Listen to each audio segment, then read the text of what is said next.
Gereja adalah pelengkap Kristus, mengisi atau melengkapi Dia yang memenuhi semua dalam semua. Mengenai esensi ilahinya, Kristus sama sekali tidak bergantung pada atau mampu diselesaikan oleh gereja. Namun, sebagai mempelai laki-laki, Dia tidak lengkap tanpa mempelai perempuan. Sebagai pokok anggur, Dia tidak dapat dianggap tanpa cabang. Sebagai gembala, Dia tidak terlihat tanpa domba-dombanya. Dan begitu juga sebagai kepala, Ia menemukan ekspresi penuhnya dalam tubuhnya, yakni gereja.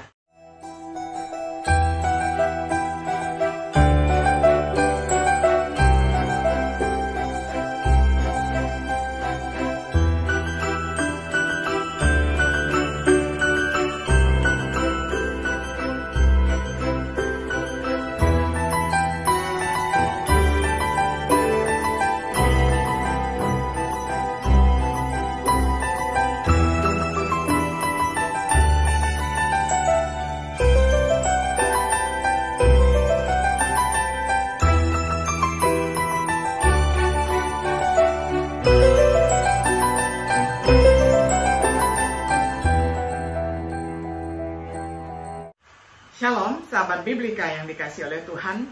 Sungguh senang hari ini kita dapat berjumpa kembali di dalam acara Refleksi Sahabat Biblika.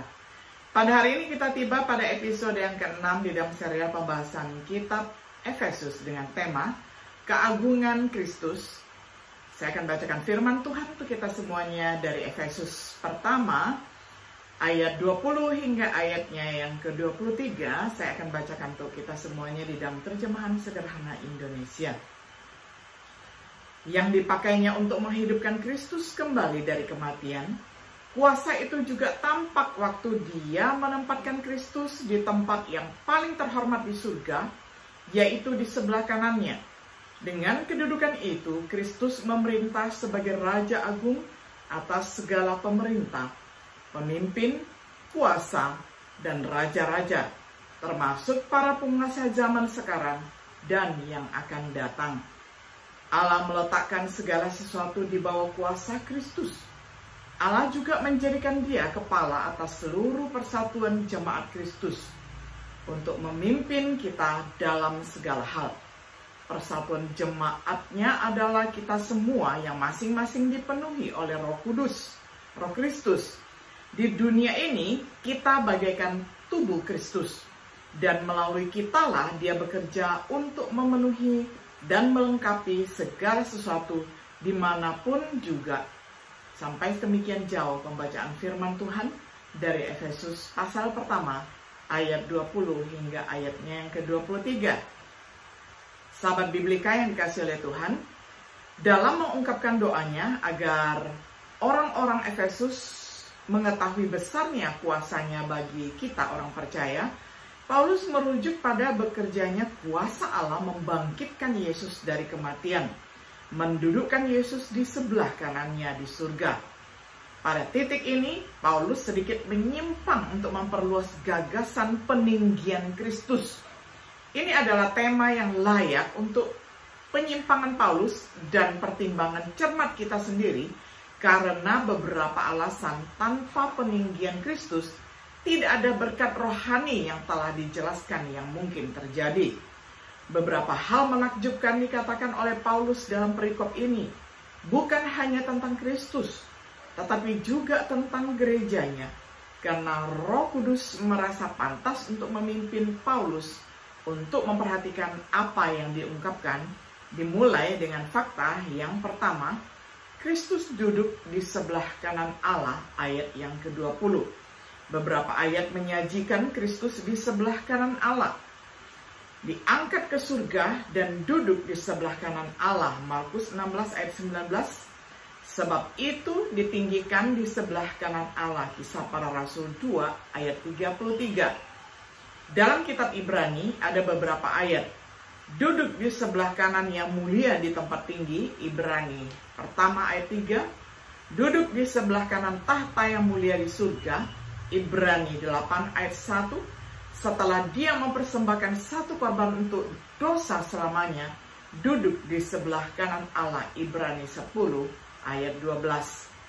Menanggung salib, membenci rasa malu, dan telah duduk di sebelah kanan tahta Allah.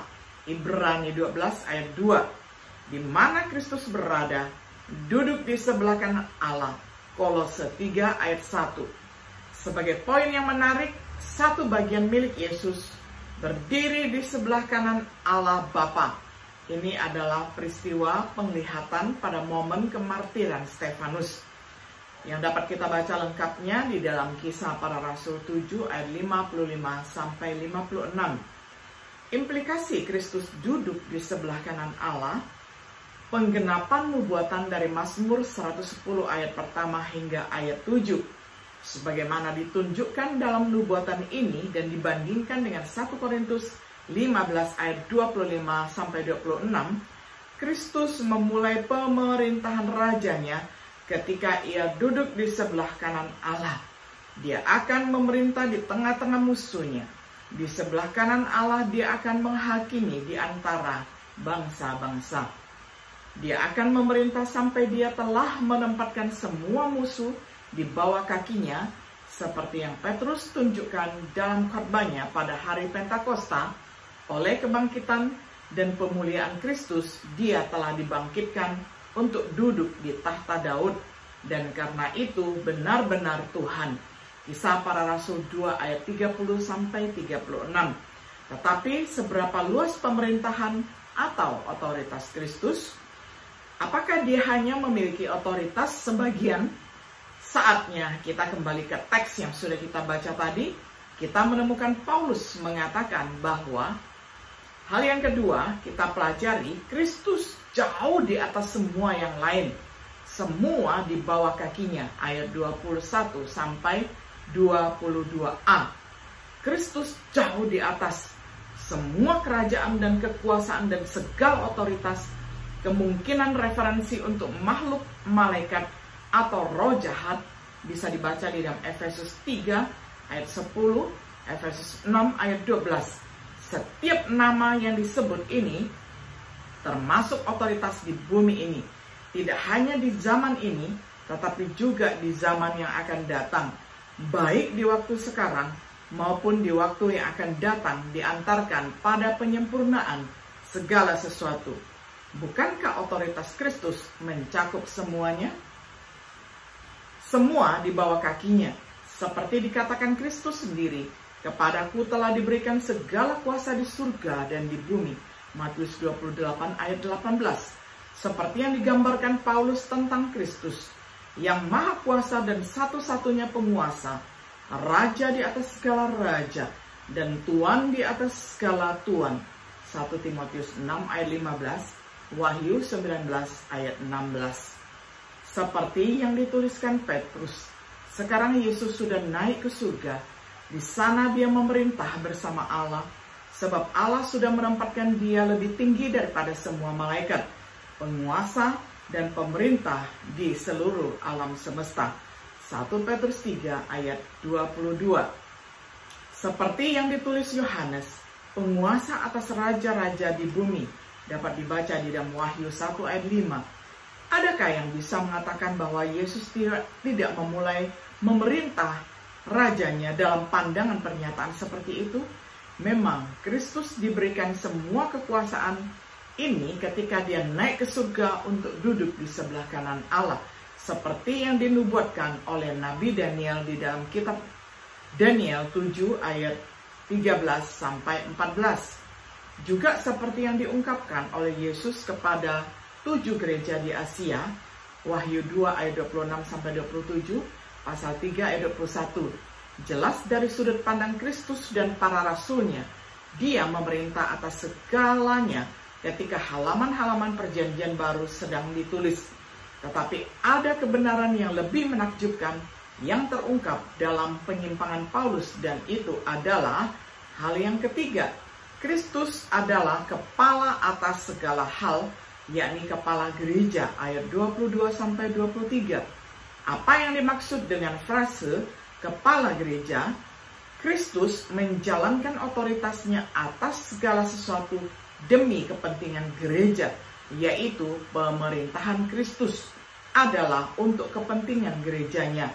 Karena Yesus adalah Tuhan, segala sesuatu bekerja bersama untuk keuntungan kita. Roma 8 ayat 28. Ini bukan untuk mengatakan bahwa Kristus akan mencegah kesulitan, penganiayaan, bahkan kematian. Tetapi melalui Kristus, semua hal seperti itu dapat digunakan untuk keuntungan dan kemuliaan tertinggi kita. Dalam semua hal ini, kita jauh daripada pemenang oleh Dia. Roma 8 ayat 35-39.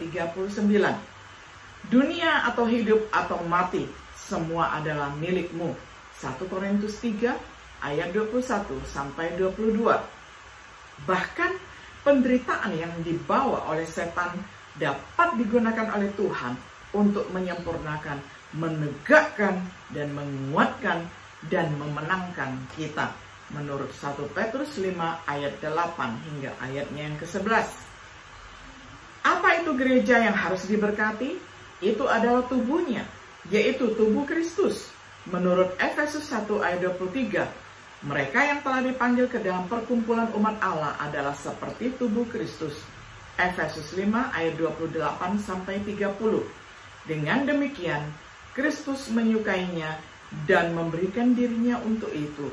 Efesus 5 ayat 25-27. Jadi dia bukan hanya kepala tubuh, tetapi juga penyelamat tubuh. Efesus 5 ayat 23. Gereja juga disebut kepenuhan Dia yang memenuhi segala sesuatu. Efesus 1 ayat 23. Gereja adalah pelengkap Kristus, mengisi atau melengkapi Dia yang memenuhi semua dalam semua. Mengenai esensi ilahinya, Kristus sama sekali tidak bergantung pada atau mampu diselesaikan oleh gereja. Namun, sebagai mempelai laki-laki, Dia tidak lengkap tanpa mempelai perempuan. Sebagai pokok anggur, Dia tidak dapat dianggap tanpa cabang. Sebagai gembala, Dia tidak terlihat tanpa domba-dombanya. Dan begitu juga sebagai kepala, Ia menemukan ekspresi penuhnya dalam tubuhnya, yakni gereja, yakni saya dan saudara yang percaya kepada Dia pada hari ini. Sebagai kesimpulan, dengan penyimpangan Paulus ini kita telah melihat posisi agung yang Kristus pegang sekarang sebagai kepala di atas segala sesuatu. Kedudukan gerejanya yang ditinggikan, yang dipandang oleh Kristus sebagai tubuhnya yang Dia kasihi, pelihara, dan hargai. Efesus 5 ayat 25 dan 29. Kepenuhannya sebagai pelengkap sempurna untuk keberadaannya. Bagaimana orang bisa mengatakan bahwa Kristus belum menjadi penguasa atas raja-raja di bumi? Bahwa gereja tidak penting, perhatian yang tidak penting bagi mereka yang mengikuti Kristus? Mengingat kebenaran seperti itu mengenai Kristus dan gerejanya, apakah kita dengan bebas tunduk pada otoritasnya hari ini? Pada hari tentaramu, bangsamu merelakan diri untuk maju dengan berhiaskan kekudusan dari kandungan fajar, tampil bagimu keremajaanmu seperti embun. Mazmur 110 ayat 3. Sahabat Biblika yang saya kasihi di dalam nama Tuhan Yesus Kristus, kita sudah membahas apa yang tertulis di dalam surat Efesus seperti yang Paulus singgung di dalam surat Efesus, yakni tentang keagungan Kristus. Kiranya dengan pembahasan ini kita boleh takjub, kagum, dan bukan hanya itu saja, terlebih boleh menerima Dia sebagai juru selamat pribadi, dan dengan demikian kita senantiasa terus bertumbuh di dalam pimpinan Allah Roh Kudus dan firman-Nya, sehingga kita boleh menjadi umat yang dikasihi dan memuliakan Tuhan. Kiranya Tuhan Yesus memimpin, menyertai, dan memberkati kita selalu. Shalom.